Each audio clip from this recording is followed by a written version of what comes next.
పెట్టినవి టమాటాలు, ఉల్లిపాయలు, కరివేపాకు, మెంతులు, తెల్లుల్లిపాయలు, ఎండుమిర్చి, పచ్చిమిర్చి, చింతపండు రసం, నూనె, పసుపు, ఉప్పు, కారం, ఆవాలు, జీలకర్ర.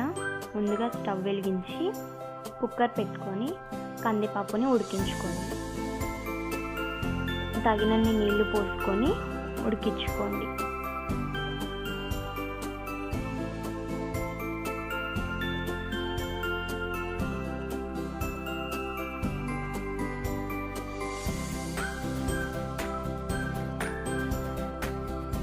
రెండు విజిల్స్ వచ్చాక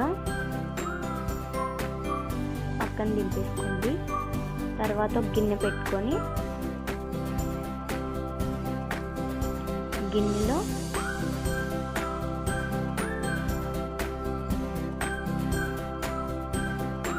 ఆయిల్, పోపుకి సరిపడా ఆయిల్ వేసుకొని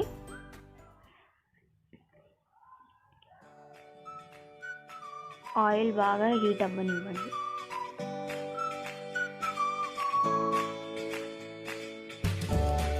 అందులో ఆవాలు, జీలకర్ర బాగా చిటపటనించిన తర్వాత అందులోనే కొన్ని మెంతులు కూడా వేసేసుకోండి.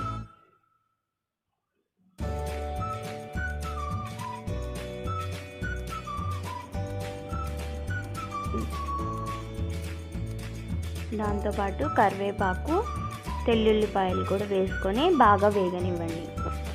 డార్క్ గోల్డెన్ బ్రౌన్ కలర్ వచ్చే వరకు తెల్లుల్లిపాయలు వేయించండి. అప్పుడే పప్పు టేస్ట్ ఇంకా స్మెల్ బాగా వస్తుంది.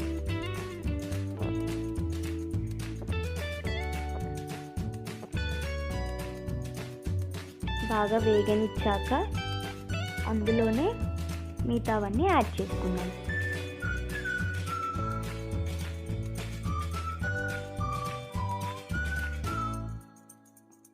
ఇక్కడ చూస్తున్నట్టు డార్క్ బ్రౌన్ కలర్ అయ్యే వరకు బాగా వేగనివ్వండి.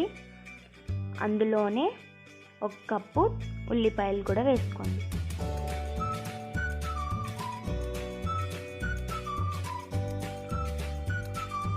ఉల్లిపాయలు కూడా బాగా వేగనివ్వండి.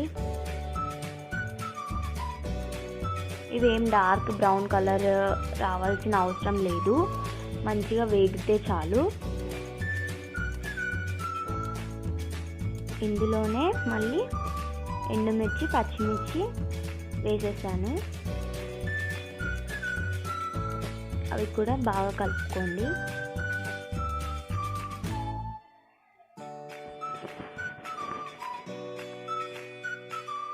మంచిగా మిక్స్ చేసుకోండి. లేదు అంటే కారం తక్కువ అనిపిస్తే ఇంకా రెండు పచ్చిమిర్చి కానీ ఎండుమిర్చి కానీ యాడ్ చేసుకోండి.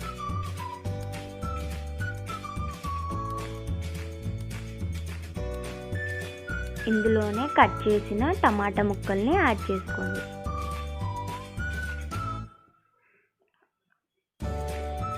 యాడ్ చేసుకొని మొత్తం పోపుతో పాటు దీన్ని కూడా మిక్స్ చేసుకోండి. కంప్లీట్గా మిక్స్ చేసుకొని ముక్కలన్నీ బాగా ఉడికాక బాగా వాటిని నలిపేయండి. స్మాష్ చేసేసి బాగా వేగనిస్తే పప్పులోకి ముక్కలు ముక్కలుగా కనిపించకుండా పేస్ట్ లాగా అయిపోతుంది. నేను వీడియోలో ఎలా చేస్తున్నానో మీరు కూడా అలానే చేయండి. టమాటా ముక్కల్ని బాగా నలిపేసి వేయండి. సో చూసారు కదా, అక్కడ మంచిగా ఉడికిపోయింది. ఇంకొక 5 నిమిషాలు అలానే లో ఫ్లేమ్లో ఉడికియండి లేదా మీడియం ఫ్లేమ్లో ఉడికియండి.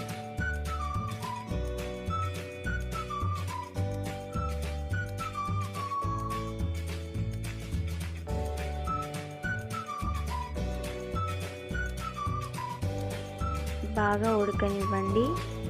అందులోనే చిటికెడు పసుపు,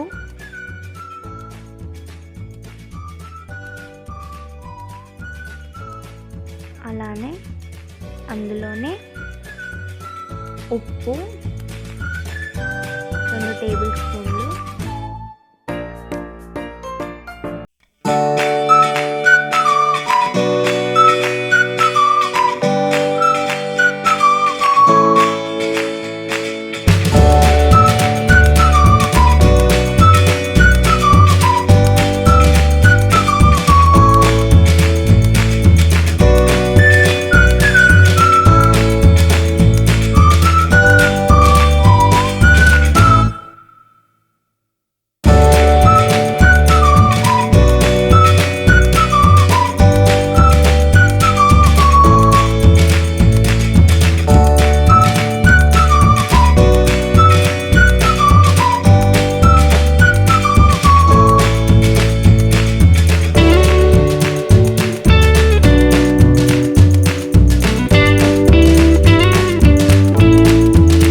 వేసుకున్నాక పప్పుని మీడియం ఫ్లేమ్లో ఉంచి బాగా ఉడకనివ్వండి. పచ్చివాసన రాకుండా ఉడకనిస్తేనే పప్పు చాలా టేస్టీగా ఉంటుంది.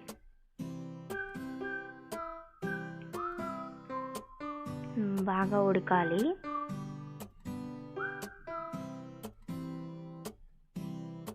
ఇప్పుడు ఉడికేటప్పుడు ఒక 2-3 సార్లు చూసుకోండి. సాల్ట్, కారం అన్నీ సరిపోయాయో లేదో ఒకసారి చూసుకొని యాడ్ చేసుకోండి. ఇప్పుడు సర్వింగ్ బౌల్లోకి తీసుకుంటే ఎంతో రుచికరమైన టమాటా పప్పు రెడీ.